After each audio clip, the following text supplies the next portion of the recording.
Hello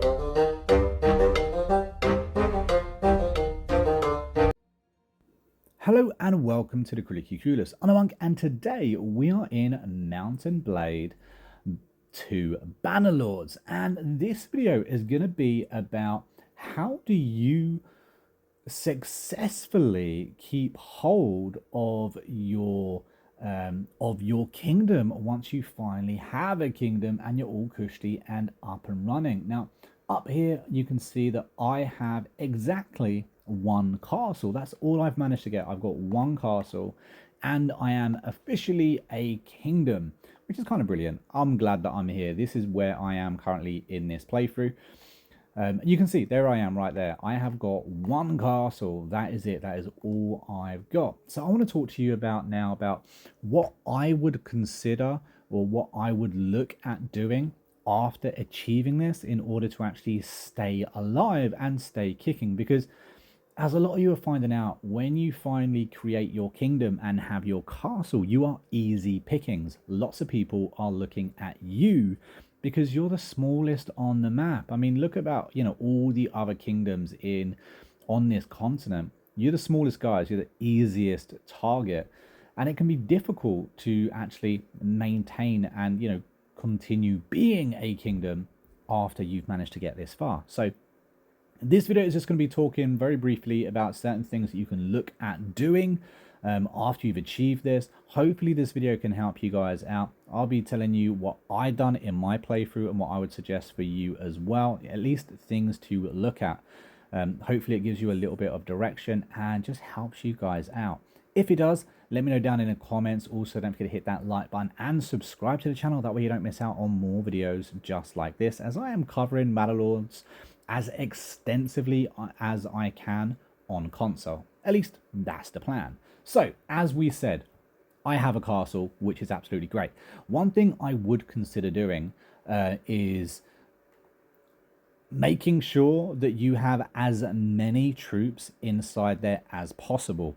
Now, you can actually garrison troops yourself, as in you move your own troops into the castle or to the town to defend it. Now, that number is capped, unfortunately.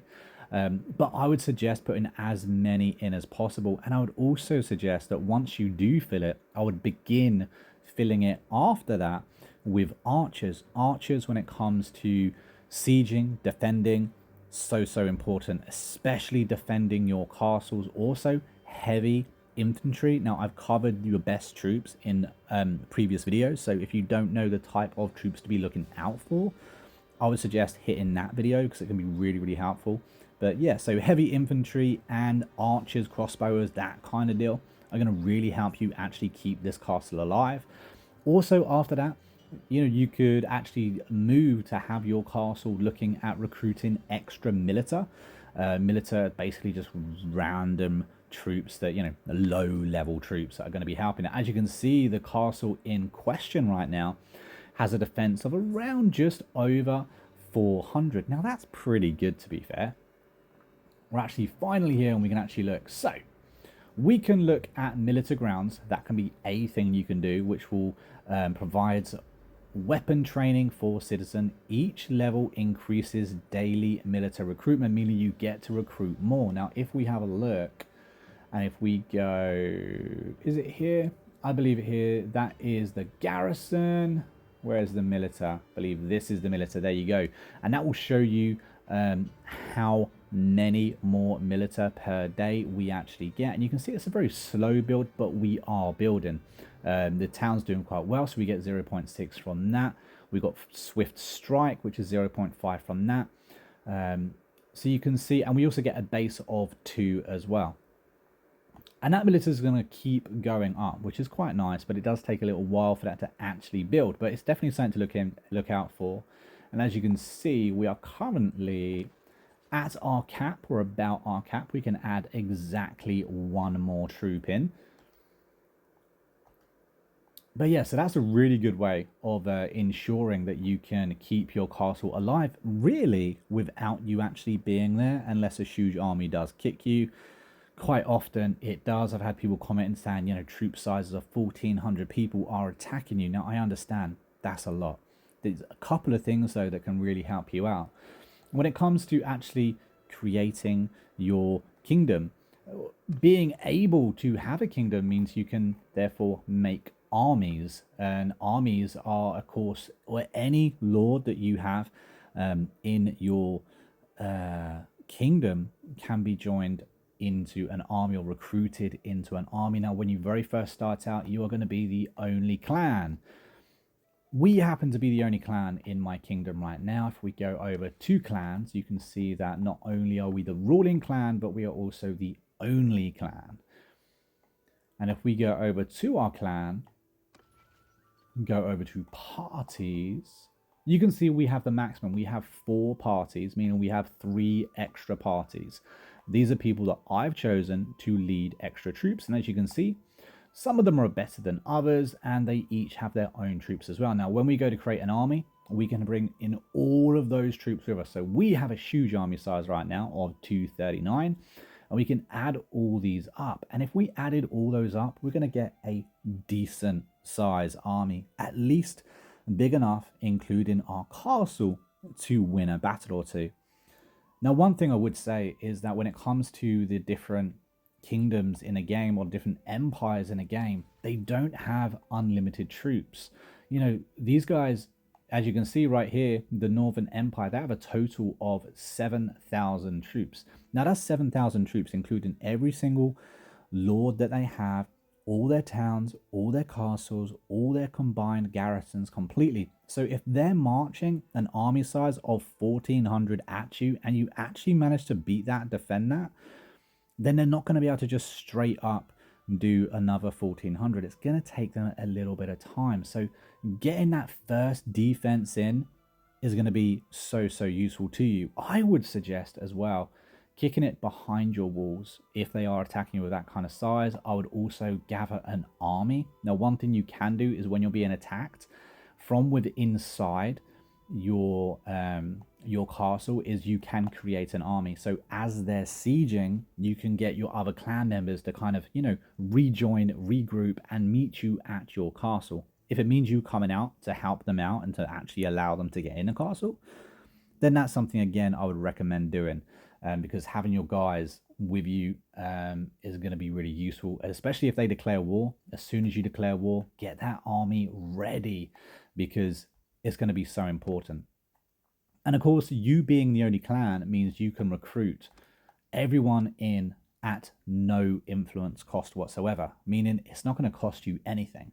And for people that don't know yet, influence is something that you begin earning once you are a part of a kingdom. Now, you can join up as a mercenary, you can join up as a vassal, or you can have your own kingdom and be part of that kingdom. But that's your influence within your own kingdom. So let's say, for instance, I was to join Valandia and then I built up 1,000 influence there. I wouldn't be able to leave them, take that influence and join another kingdom. Doesn't work that way. That's your influence you have within your kingdom. So if you've just started a kingdom, you will probably have 0 influence, but you will see influence change. Like, you will be gaining influence every single day. It's a daily change. And I would recommend building it up. Now, it's very tempting to use it because when you very first start a kingdom, you've got lots of things that you can do. And there's some really juicy things you can do as well. If you pop into policies, for instance, you can see I actually have a few policies already active. My favorite policy is Royal Guard. Love this policy. Absolutely brilliant. Ruling party, the ruler's party size is increased by 60. Which is huge, guys. That's a huge increase, and explains why my party size is 239, because before that, obviously, it wasn't. And then non-ruling clans lose 0.2 influence. Now, again, this is something I would absolutely try and have. It does cost 100 influence to enact it. However,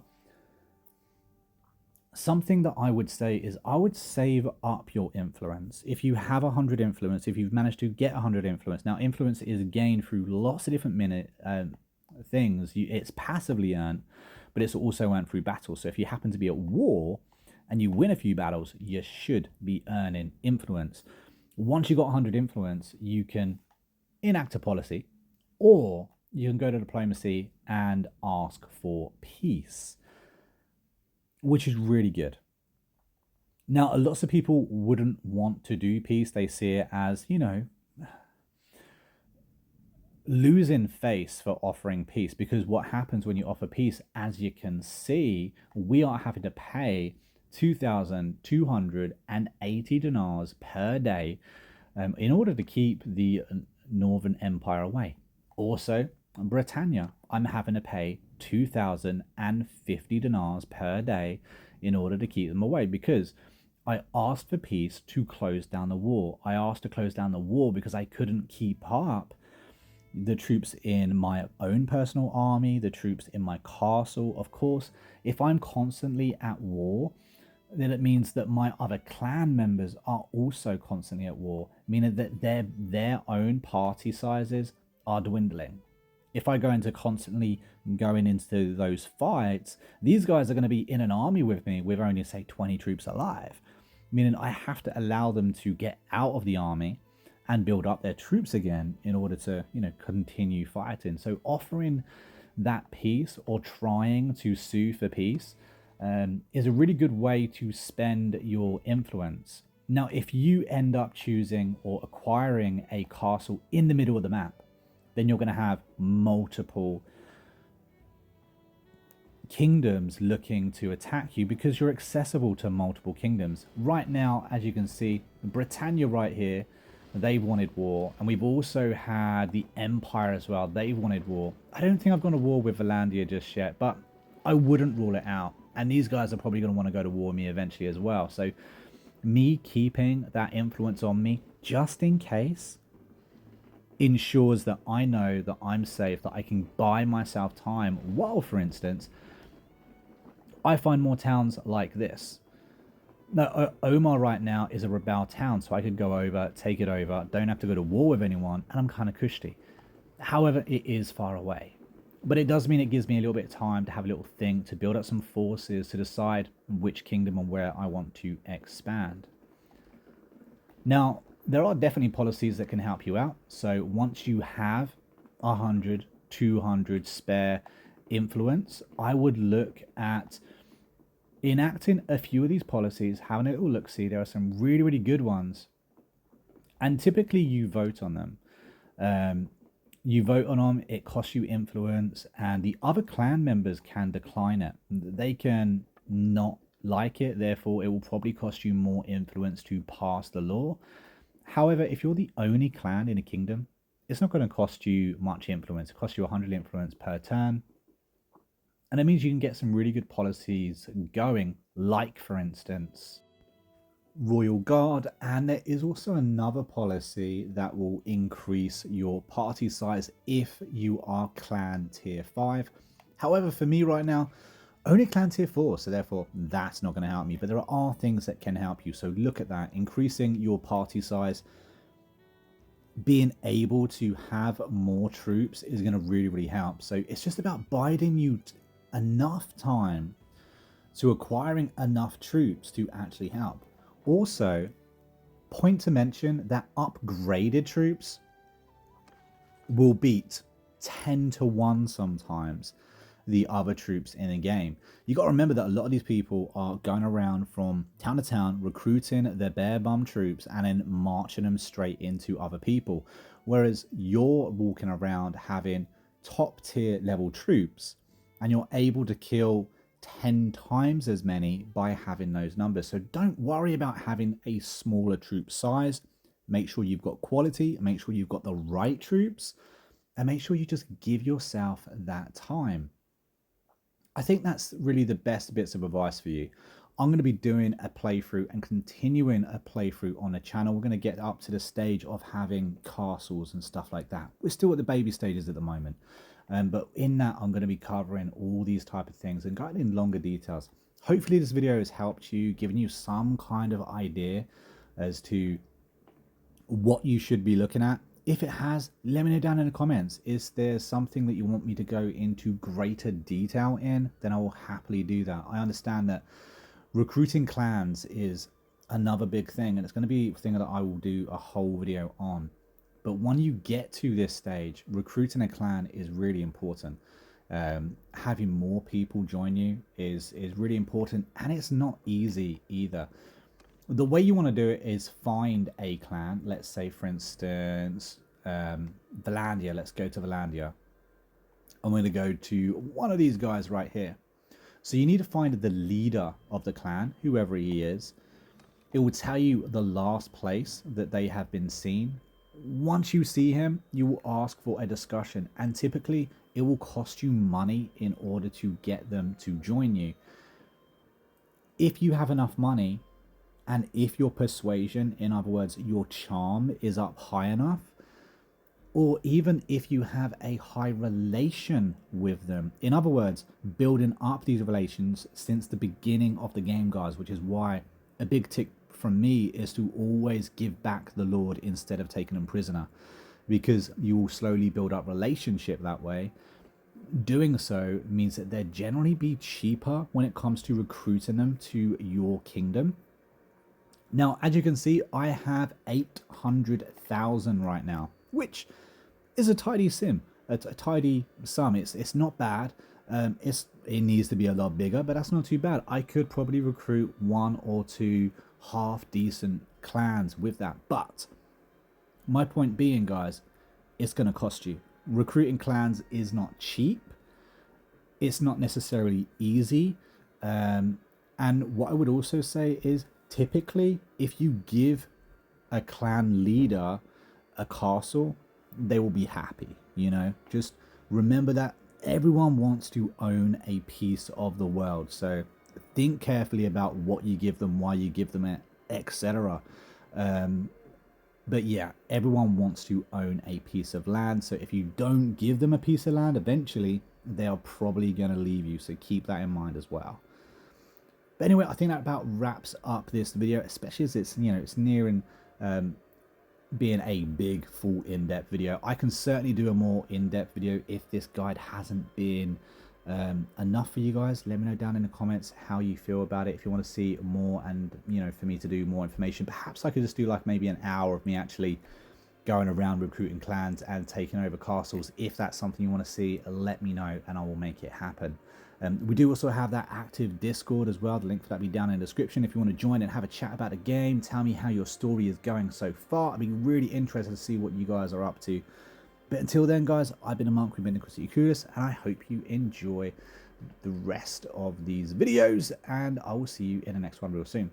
Until then, let's take it easy and happy gaming.